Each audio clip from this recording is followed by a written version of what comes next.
तो नमस्कार दोस्तों, मैं हूं आपका दोस्त मुकुल और कोड अध्ययन के इस प्लेटफॉर्म पर आपका बहुत बहुत स्वागत है। फ्रेंड्स, आज जो हम इंटरेस्टिंग टॉपिक सीखने वाले हैं वह टॉपिक है नेस्टेड इफ एल्स। और ये टॉपिक जितना इंटरेस्टिंग है उतना इम्पॉर्टेंट भी है। तो आइए इस अमेजिंग टॉपिक पर अध्ययन करते हैं।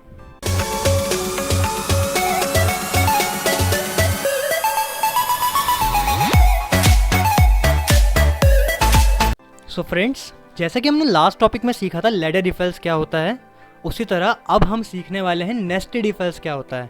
ये लैडर इफ एल्स का जस्ट अपोजिट पार्ट है। यस, कैसे अपोजिट है अब धीमे धीमे आप समझ ही जाएंगे। तो आइए इस राज से पर्दा हटाते हैं। सो फ्रेंड्स, जब भी कोई टॉपिक शुरू होता है सबसे पहला क्वेश्चन आता है व्हाट इज दिस। यस, तो सबसे पहला क्वेश्चन है कि what is nested if else. तो नेस्टेड इफ एल्स क्या होता है मैं आपको बताता हूँ। तो friend, nested if else is also a kind of statement. ये भी एक प्रोग्रामिंग स्टेटमेंट है, कंडीशनल प्रोग्रामिंग स्टेटमेंट है, जिसका टारगेट होता है अपने से just next if else. Means एक इफ एल्स है और हर इफ के अंदर भी इफ एल्स है और एल्स के अंदर भी इफ एल्स है। यस, थोड़ा ध्यान दीजिएगा प्लीज़। फ्रेंड्स, हम जो प्रोग्रामिंग करते हैं वो प्रोग्रामिंग डेली लाइफ की प्रॉब्लम्स को सॉल्व करने के लिए किया जाता है। सो सेम एज वे हम भी प्रोग्रामिंग में कभी कभी ऐसे डिसीजंस लेते हैं जब हमें डिसीजंस बहुत सारे लेने होते हैं और सीरीज़ में डिसीजन होने के साथ साथ हमारा जो रिज़ल्ट होता है वो एक्यूरेट होता है और रिक्वायर्ड रिज़ल्ट होता है। जो हमें चाहिए होता है वही रिज़ल्ट होता है। सो फ्रेंड्स, इस प्रोसेस को करने के लिए हमें नेस्टेड इफ एल्स का यूज़ करना होता है, जिसमें हम एक कंडीशन को दोबारा चेक करवाते हैं, फिर कंडीशन फिर चेक होती है, फिर कंडीशन फिर चेक होती है, and so on till that we get our result. So friends, ये तो थ्योरी थी। अब मैं आपको इसी को थोड़ा एग्जाम्पल के साथ समझाता हूँ जिससे आप और अच्छे से समझ सकेंगे। सो फ्रेंड्स, एग्जाम्पल हमारा कुछ ये है कि मान लीजिए कि आप किसी पार्टी में जाते हैं और पार्टी से जब आप वापस लौटते हैं तो आपको याद आता है कि आप एक ही चाबी लेकर के आए हैं जो कि सिर्फ आपके घर की है। आप रूम की चाबी लाना भूल गए हैं। सो फ्रेंड्स, क्या होगा, आप अपना डोर ओपन करेंगे और घर के अंदर चले जाएंगे। बट क्या अपने रूम में जा सकते हैं? नहीं। क्यों? क्योंकि आपके पास चाबी नहीं है। अब इसका इससे क्या रिलेशन है तो मैं आपको बताता हूँ कि फ्रेंड्स, अगर आपकी पहली कंडीशन ट्रू हो जाती है तो दूसरी कंडीशन भी ट्रू होनी चाहिए अगर आपको अपना स्टेटमेंट प्रिंट करवाना है। लेट इट एज्यूम जैसे कि आपको अपना रूम में जाना है तो आपको पास रूम की चाबी भी होनी चाहिए।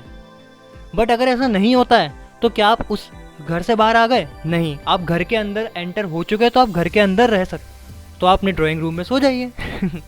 बट अगर आपके पास घर की चाबी भी नहीं है तो फ्रेंड्स, फिर तो आप समझ ही सकते हैं कि या तो आपके पास दूसरा ऑप्शन रह जाता है अपने आप चाबी लेकर के आएँ, या फिर अपने पड़ोसियों का इंतज़ार करें जब तक आपके पेरेंट्स आते और की आपको देते कि भाई गेट खोलो। सो फ्रेंड्स, ये तो मेरा छोटा सा एग्जांपल था आपको ये समझाने के लिए, जिससे कि आप समझ सके कि कंडीशन के अंदर कंडीशन क्या हो सकती है। फ्रेंड्स, कोडिंग प्रोग्रामिंग आपकी सारी रियल लाइफ प्रॉब्लम सॉल्व करने के लिए होती है, बस कभी कभी हमारा ध्यान नहीं जाता है। तो आइए अब थोड़ा ध्यान देते हैं, अब से ध्यान जाएगा। तो फ्रेंड्स, इसी का सिंटेक्स कुछ इस तरह है कि लेट इट एज्यूम आपके पास कोई सिंगल कंडीशन थी। अब वो कंडीशन के दो ही प्रोसेस है, या तो वो ट्रू होगी या फॉल्स होगी। तो पहले हम मान लेते हैं वो कंडीशन हमारी ट्रू हो जाती है। अगर उसके ट्रू होते ही कोई आउटपुट नहीं आएगा, एक और इफ़ कंडीशन आएगी। अब आपको इस इफ़ कंडीशन को भी ट्रू करना होगा। अगर ये कंडीशन ट्रू होती है सो ऑन, आपको एक्शन 1 मिल चुका है। एज लाइक अपने रूम में जाने वाले थे, रूम की आपके पास नहीं थी तो आपकी ये सेकंड इफ़ कंडीशन फॉल्स हो गई थी। बट अगर इन केस होती तो आप इस कंडीशन को ट्रू करते और सीधा अपने रूम के अंदर एंटर कर जाते हैं। बट अगर ये कंडीशन फॉल्स हो जाती है तो जैसे मैंने आपको कहा था कि आप इस इफ़ के अंदर तो रहेंगे, पर इस इफ़ कंडीशन को ट्रू करने के बाद आप स्टेटमेंट इफ़ का प्रिंट नहीं करके एल्स का प्रिंट करेंगे। तो आप इस इफ़ के अंदर भी एक इफ़ एल्स रख सकते हैं और इस इफ़ के फॉल्स होने पर जो एल्स आएगा उसके अंदर भी इफ़ एल्स रख सकते हैं। हमें ये अपॉर्चुनिटी ये नेस्टेड इफ़ एल्स देता है। सो फ्रेंड्स, अब मान लेते हैं जस्ट इसका रिवर्स कि ये इफ़ कंडीशन फॉल्स हो गई तो ये हमारे एल्स पर जाएगा। बट क्या ये एल्स पर जाने के बाद डायरेक्ट प्रिंट कर देगा? तो देखते हैं। नहीं, हमें ये एल्स पर जाने के बाद भी एक और इफ़ कंडीशन देता है, और ये इफ़ कंडीशन अगर ट्रू होती है तो एक्शन 1 परफॉर्म हो रहा है, अदरवाइज हमारा एल्स पर जंप करेगा। यस, और ये एल्स पर जंप करने के बाद हमारी एक्शन 2 को प्रिंट कर देगा। सो फ्रेंड्स, कुछ इसी तरह हमारा ये नेस्टेड इफ एल्स भी काम करता है और हमसे कोड करने वाले हैं। मैं आपको ये फ्लो चार्ट सिर्फ इसीलिए समझा रहा हूँ जिससे कि आप हमारे जब कोडिंग करेंगे तो आप कोड में कंफ्यूज ना हो, आपको वो कोड और अच्छे से समझ में आने वाला है। तो चलिए चलते हैं अपने डेव C++ पर और उसको कोड करने के लिए। सो फ्रेंड्स, हम आ चुके हैं अपने डेव C++ पर और अब हम कोडिंग करने वाले हैं डेवलपर C++ पर नेस्टेड इफ एल्स की। तो फ्रेंड, नेस्टेड इफ एल्स के लिए मैंने एक एग्जांपल लिया है। वो एग्जांपल है कि हम कंपैरिजन करेंगे 3 नंबर्स के बीच में और चेक करेंगे विच वन इज़ ग्रेटर। तो ये चेक करने के लिए हमें कंपैरिजन करना होगा तीनों नंबर को एक दूसरे के साथ। और फ्रेंड्स, नेस्टेड इफ एल्स हमारी इसी चीज़ में हेल्प करने वाला है, यही हमारे काम को और ज़्यादा आसान बनाएगा। कैसे? तो देखते हैं कोडिंग के साथ। फ्रेंड्स, किसी भी प्रोग्राम को रन करने से पहले हमें सबसे पहले चाहिए होती है उसके लिए हेडर फाइल। तो मैं यहाँ हेडर फाइल को इंक्लूड करवाता हूँ और हेडर फाइल मेरी सबसे पहले होगी stdio.h और दूसरी होगी मेरी include conio.h। अब मेरी 2 हेडर फाइल इंक्लूड होने के बाद मैं इसमें लूँगा int main और int main का मेरा फ्रेम रेडी हो चुका है। अब मेरा मेन कोड शुरू होगा। तो सबसे पहले मुझे चाहिएगा वेरिएबल का डिक्लेरेशन। और मेरे कौन कौन से वेरिएबल यूज़ होने वाले हैं? मुझे 3 वेरिएबल चाहिए फ्रेंड्स, क्योंकि मेरे 3 नंबर है तो मैं 3 वेरिएबल लेने वाला हूँ। तो मैंने पहला लिया A, दूसरा लिया B और थर्ड वन लिया मैंने C। ये 3 वेरिएबल मेरे आने के बाद अब मैं इनका इनपुट लेता हूँ। तो मैंने लिखा printf एंटर दी 3 नंबर्स। तो फ्रेंड, मैंने तीनों नंबर का एक साथ इनपुट ले लिया है और एक साथ इनपुट लेना मैंने आपको सिखाया है अपनी प्रीवियस वीडियोस में। आप जाइए उन्हें विजिट कीजिए अगर नहीं देखा है तो, और इस सीरीज़ को फॉलो करते रहिएगा प्लीज़, ताकि आपको बेसिक से एक अच्छे लेवल तक C लैंग्वेज सीखने को मिले। तो मैंने 3 मॉड्यूल डी लिए बिकॉज मेरे तीनों ही नंबर इंटीजर टाइप के हैं। तो 3 मॉड्यूल डी, इसके साथ मैं लिखूँगा %A, %B और %C। मेरे 3 नंबर का इनपुट हो चुका है। अब आता है comparison time. So friends, comparison करने के लिए मैं सबसे पहले कोई भी 2 रैंडम वेरिएबल्स को आपस में कंपेयर करूंगा और इससे क्या होगा, मेरा जो रिजल्ट आएगा उन दोनों के बाद वो तीसरे वेरिएबल से कंपेयर होगा। जस्ट लाइक अगर मेरा A और मैं B कंपेयर करवाता हूँ लाइक दिस, तो अब मेरा जो C के संग कंपैरिजन होगा, ग्रेटर फाइंड कर रहे हैं, तो ग्रेटर फाइंड करने का मतलब ये है कि इन दोनों में जो बड़ा होगा वो तीसरे के साथ कंपेयर होगा। लाइक अगर मेरा A बड़ा है B से, तो मेरा A कंपेयर होगा C के साथ। अब पता लगेगा कि हमारा A बड़ा है या C बड़ा है, बिकॉज इससे हमारे एफर्ट्स बच जाते हैं और स्मार्टली हम अपने प्रोग्राम के वेरिएबल्स में कंपैरिजन करवा सकते हैं। तो मैं यहाँ रैंडम वेरिएबल ले लेता हूँ। लाइक मैंने लिया A is greater than B। सो मैं इसके अंदर जो इफ़ कंडीशन दूंगा वो होगी A is greater than C के लिए। मैंने ऐसा क्यों किया? ऐसा मैंने इसलिए किया है कि अगर मेरा A B से बड़ा होता है तो मैं ये नहीं कह सकता हूँ कि मेरा A सबसे बड़ा नंबर है, मुझे C के संग उसे कंपेयर करवाना ज़रूरी है। तो फ्रेंड्स, जैसा हमारा लैडर इफ एल्स के अंदर कंडीशंस हमारी इंडिपेंडेंट होती थी कि मेरी एक कंडीशन ट्रू हो रही है तो मुझे दूसरे से कोई मतलब नहीं है। लाइक फ्रेंड्स, जैसे लैडर इफ एल्स में हमारी कंडीशन एक दूसरे के ऊपर डिपेंडेंट नहीं थी। यहाँ क्या है कि ये जो दूसरी कंडीशन है ये बाहर वाली कंडीशन पर डिपेंडेंट है। जब तक ये कंडीशन ट्रू नहीं होगी A B ग्रेटर वाली, A और C का कंपैरिजन नहीं कर सकते हम। सो फ्रेंड्स, इतना करने के बाद हम इसके अंदर चलते हैं और प्रिंट कर देते हैं अगर हमारा A B से भी बड़ा है और A C से भी बड़ा है तो हमारा जो A सबसे बड़ा है।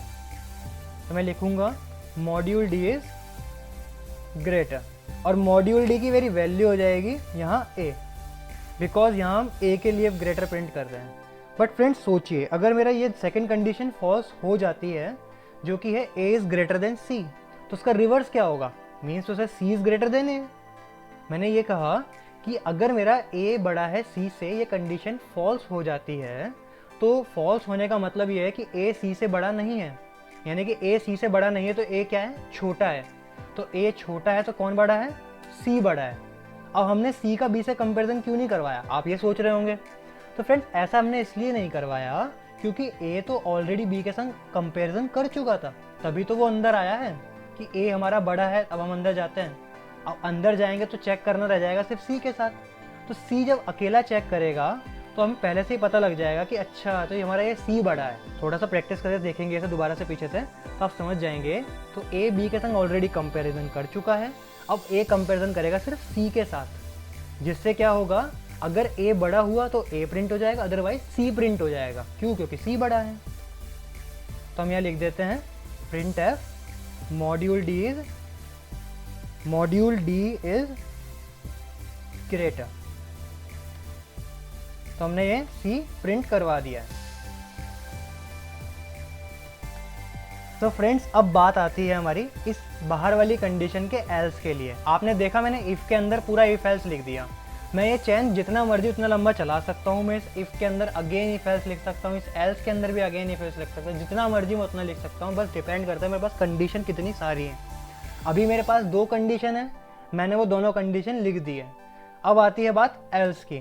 तो अब इस एल्स के अंदर कोड क्या लिखा जाएगा। सो फ्रेंड्स देखिए, अब ऊपर ए मेरा बी से बड़ा है। अब ये कंडीशन ट्रू होती है तो अंदर जाएगा इफ़ के, बट अगर ये कंडीशन फॉल्स हो जाती है तो फॉल्स होने का मतलब ये है मेरा ए बी से बड़ा नहीं है, यानी कि ए छोटा है। तो ए छोटा है तो बड़ा कौन है, बी। तो फ्रेंड्स इफ़ के अंदर अब मैं जो चेक करवाऊंगा सी के साथ कंपैरिजन होगा वो होगा बी का। क्या मेरा बी बड़ा है सी से? अगर ऐसा है तो मैं प्रिंट कर दूंगा कि बी इज ग्रेटर। तो मैं प्रिंट कर दूंगा मॉड्यूल डी इज ग्रेटर, और मॉड्यूल डी की मेरी वैल्यू हो जाएगी बी, बिकॉज मेरा बी बड़ा है।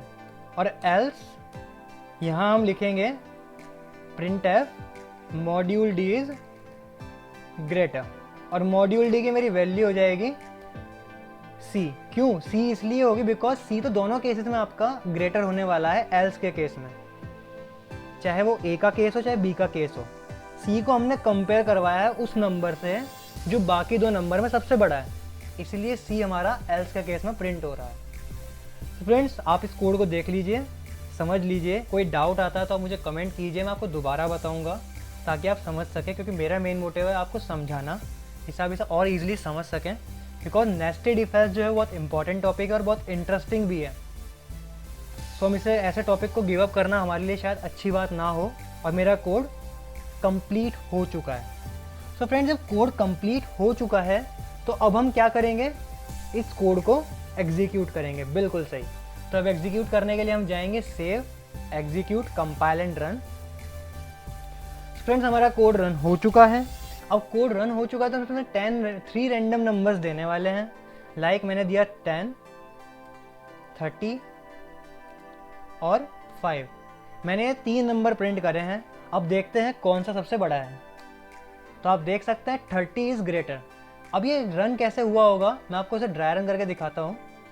सो मैंने 10, 30 और 5 ये 3 नंबर दिए थे, 10, 30 और 5। सो फ्रेंड्स देखिए, अब लेट इट एज्यूम मेरा ए में वैल्यू है 10, बी में मेरी वैल्यू है 30 और सी में मेरी वैल्यू है 5। ये 3 नंबर मेरे इसमें एंटर किए थे मैंने। अब आप देखिए ए और बी मेरा कंपैरिजन हो रहा है, तो क्या 10 और 30 एक दूसरे पर कंपैरिजन होने के बाद क्या ए बड़ा है? तो क्या आपको लगता है 10 मेरा 30 से बड़ा है? That is not possible. तो ये मेरा फॉल्स हुआ। तो फॉल्स होने पर ये इफ़ के अंदर तो बिल्कुल भी नहीं जाएगा। तो अब आएगा वो एल्स के पास। एल्स के पास आके देखता है कि 30 जो है वो कंपैरिजन करवाया जा रहा है 5 के साथ। तो क्या 30 5 से बड़ा है? हाँ जी बड़ा है। तो प्रिंट कर दो मॉड्यूल डी इज़ ग्रेटर, और वैल्यू होगी हमारी बी की, और बी में हमारी वैल्यू क्या थी 30 इज़ ग्रेटर, प्रिंट हो जाएगा। तो वैल्यू हमारी ग्रेटर नंबर की प्रिंट हो चुकी है। तो एक छोटा सा प्रोसेस था नेस्टेड इफ एल्स को लगाने के लिए, जिससे आपको मैं ये समझा सकूं कि ये नेस्टेड इफ एल्स कैसे यूज़ होता है। तो मुझे उम्मीद है कि आपको ये समझ में आया होगा। सो फ्रेंड्स अभी तक का हमारा सफ़र बड़ा अच्छा रहा है, अमेजिंग रहा है, और हमारे दिमाग की बत्ती जल चुकी है कि आखिर हमें समझना क्या था, और हमें समझ में आ चुका है। अब बात आती है क्वेश्चंस की। तो जैसे हम अपने हर वीडियो के एंड में आपको क्वेश्चंस देते हैं जिससे कि आपकी स्किल्स और इम्प्रूव हो और इम्प्लीमेंटेशन बढ़े, because practice makes a programmer perfect, ये आप बहुत अच्छे से जानते हैं। और प्रोग्रामिंग लाइन में तो जितना प्रैक्टिस आप करते हैं उतना आप कुछ नया सीखते हैं। सो क्वेश्चन हमारा ये रहा। तो फ्रेंड मैंने आपके सामने एक छोटा सा कोड रखा है, उस कोड के कुछ ऑप्शंस हैं। आपको बस इतना करना है, इस कोड को इम्प्लीमेंट करना है, और रिक्वायर्ड रिजल्ट को आउटपुट आपको कमेंट में हमें बताना है। मेरे को पता लगेगा इससे आप कितना सीख रहे हैं। और आपके कोई डाउट आते हैं तो आप बिल्कुल बेशक अपना कमेंट कीजिए, हमें बताइए, जिससे हम आपके साथ इंटरेक्ट कर सकें, बिकॉज हमारा इंटरेक्शन भी ज़रूरी है कुछ नया जानने के लिए। तो फ्रेंड्स कोड आपका ये है कि एक इंटीजर टाइप का वेरिएबल है जिसे हमने 100 असाइन किया है, और 3 कंडीशन है। इन कंडीशंस के हर एक के आउटपुट है। आपको बताना है कौन सा आउटपुट प्रिंट होगा, ये तीनों प्रिंट होंगे, कोई एरर आएगा या कोई सा भी नहीं होगा। ट्राई कीजिएगा, मुझे उम्मीद है आपको ये पसंद आएगा। सो फ्रेंड्स, मिलते हैं बहुत जल्द एक और वीडियो के साथ, एक और लेक्चर के साथ, नए टॉपिक्स और नई ट्रिक्स और टिप्स के साथ। Till that, stay tune, keep learning, stay safe and stay healthy. Thanks for watching.